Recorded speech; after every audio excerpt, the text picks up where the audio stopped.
अस्सलामुअलैकुम, मैं हूं आरजे शाहिद अमान। मेरा यूट्यूब चैनल है शाहिद पाकिस्तानी टीवी। हर किसी चेहरे को महताब बना लेती हैं, लड़कियां वहम को भी ख्वाब बना लेती हैं। ढूंढ लेती हैं वो मिलने के हजारों रास्ते, चढ़ते दरियाओं को पयाब बना लेती हैं। फिर निकल सकती नहीं अपनी हदों से बाहर, मौजें खुद ऐसे भी गर्दाब बना लेती हैं।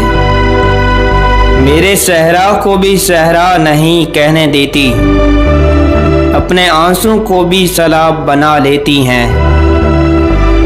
मेरी आंखों में उमड़ती हुई बरसातों से अपने एहसास को शादाब बना लेती हैं।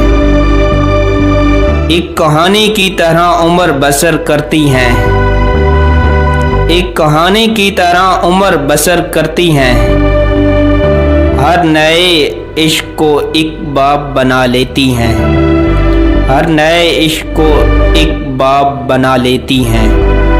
मेरा यूट्यूब चैनल है शाहिद पाकिस्तानी टीवी। आपसे गुजारिश है कि सब्सक्राइब कीजिएगा, बेल आइकॉन भी प्रेस ज़रूर कीजिएगा।